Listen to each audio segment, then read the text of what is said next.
Hi friends, Joe கிச்சனில் இன்றைக்கி mutton Mughal biryani எப்படி செய்கிறதுன்னு பார்க்கலாம். இந்த மட்டன் முகல் பிரியாணி அவ்வளோ ரிச்சான டேஸ்டியான ஒரு பிரியாணி. இதில் போட்டிருக்க எல்லா இன்க்ரீடியன்ஸையுமே போடுங்க. அப்போ தான் அதோட ஸ்பெஷாலிட்டி நம்மளுக்கு தெரியும். மட்டனுக்கு பதிலாக சிக்கன் கூட யூஸ் பண்ணிக்கலாம். வாங்க ரெசிபியை பார்க்கலாம்.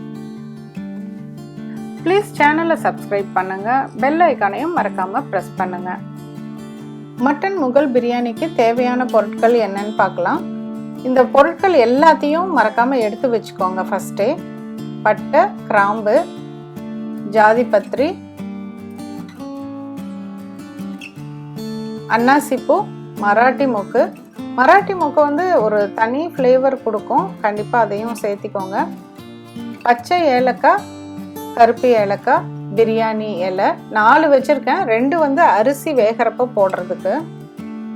மசாலா பொடி மஞ்சத்தூள், மிளகாத்தூள், சீரகத்தூள், கரம் மசாலா, பிரியாணி மசாலா, கொஞ்சம் உப்பும் எடுத்து வச்சுக்கோங்க. சீரகம் 1 டீஸ்பூன், அப்புறம் இஞ்சி, பூண்டு, பச்சை மிளகாய் எல்லாம் சேர்த்து அரைச்சது, கொஞ்சம் எண்ணெய், அப்புறம் நெய், ஃப்ரைடு ஆனியன், வறுத்த வெங்காயம், தயிர், ஒரே ஒரு தக்காளி மட்டும் அரைச்சி எடுத்த அந்த விழுது. இது வேக வச்ச உருளைக்கிழங்கு. கண்டிப்பாக அது போடுங்க, அவ்வளோ டேஸ்ட்டு நல்லாயிருக்கும். கொத்தமல்லி, புதினா, மட்டன் கழுவி வச்சுருக்கேன், அரிசி. இது ரெண்டையுமே ஈக்குவலான அளவு, அதாவது நீங்கள் இது 1/2 கிலோனா அரிசியும் 1/2 கிலோ அப்படி போட்டுக்கோங்க. இப்போ நம்ம ஃபஸ்ட்டு மட்டனை மேரினேட் பண்ணி எடுத்து வைக்கலாம். இந்த பிரியாணி மசாலா, ஸ்பைசஸ், அப்புறம் எண்ணெய், நெய்யில் பாதி போட்டிருக்கேன். இது எல்லாத்தையுமே சேர்த்திருங்க. தயிர் சேர்த்திட்டு நல்லா கையாலேயே பிசைஞ்சு விட்டுருங்க. அப்புறம் இது கூடையே அந்த வறுத்த வெங்காயம் அதையும் போட்டு பெசரி விட்டு மூடி வச்சுருங்க. இது ஒரு 1 hour மினிமம் ஊறினா கூட போதும். அரிசியும் தண்ணி ஊற்றி 1 hour சேம் டைமே ஊற வச்சுருங்க.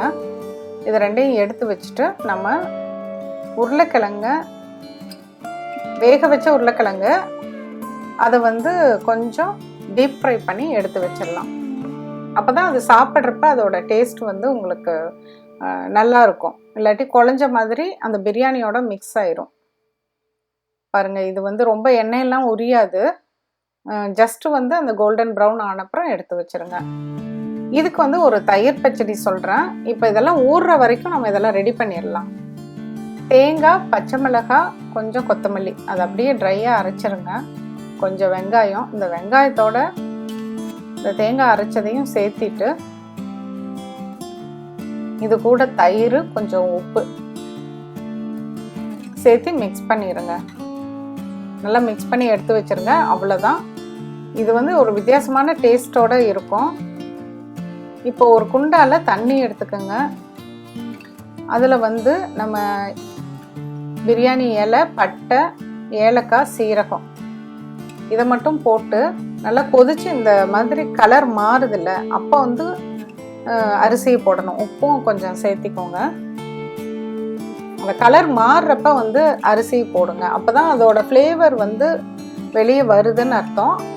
அப்போ தான் நம்ம அரிசியை போட்டால் அதோட எசன்ஸ் எல்லாம் அரிசிக்கு வேகிறப்ப சேரும்.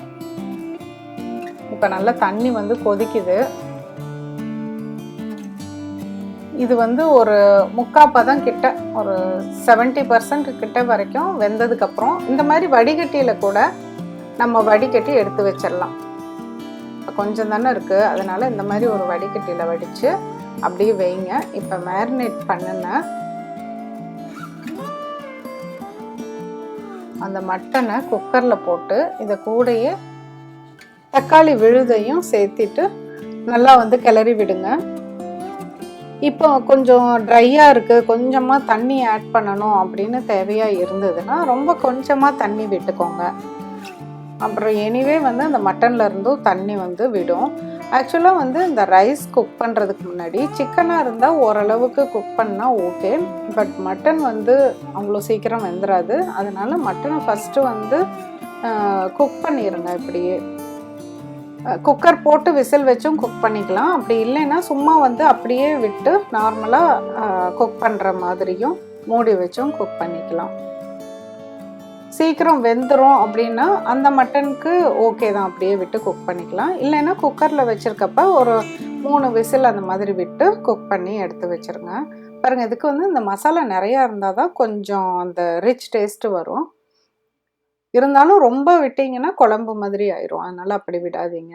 இப்போ இந்த அரிசியை நம்ம வந்து ஒரு 3/4 பதத்துக்கு வேக வச்சுருக்கோம்ல, அந்த அரிசியை வந்து இதில் அப்படியே போட்டுருங்க. கொஞ்சமாக இருக்கிறதுனால நான் லேயராக போடலை. அதுக்கு மேலே வந்து கொத்தமல்லி, அந்த புதினா அதை போட்டுட்டு நம்ம ஃப்ரை பண்ணி வச்சுருக்க உருளைக்கிழங்கு, அதுக்கு மேலே நம்ம கீ வந்து பாதி எடுத்து வச்சுருந்தோம்ல, அந்த நெய்யையும் அதில் ஊற்றிட்டு இது வந்து குங்குமப்பூ தண்ணி வந்து ஊற்றலாம். அப்படி இல்லைன்னா ஃபுட் கலர் கொஞ்சமாக தண்ணியில் மிக்ஸ் பண்ணிவிட்டு மேலெல்லாம் வந்து ஊற்றி விட்டுருங்க. இப்போ குக்கரை மூடி வச்சு ஒரு 20 மினிட்ஸ் லோ ஃப்ளேமில் தம்மில் வச்சுருங்க. 20 மினிட்ஸ் 25 மினிட்ஸ் மேக்ஸிமம் போதும். இப்போ வந்து அதில் தம்மில் வைக்கிறப்ப விசில்லாம் வராது. பாருங்கள், இப்போ ரிமூவ் பண்ணிடலாம். நல்லா கொதிக்க இருக்குது. அப்படியே லைட்டாக கிளறி விட்டுட்டு அதுக்கப்புறமேல நம்ம ஹாட் பாக்ஸில் கூட போட்டு வச்சுக்கலாம். இல்லை இப்படியே வந்து சர்வ் பண்ணி உடனே சாப்பிட்டிங்கன்னா ரொம்ப ரொம்ப நல்லாயிருக்கும். அந்த வாசமும் அந்த ஃப்ளேவரும் அந்த உருளைக்கிழங்கோடு சேர்த்து மிக்ஸ் ஆகி வரப்போ உடனே சாப்பிடணும் போல் இருக்குது. கண்டிப்பாக வந்து செஞ்சு பாருங்கள்.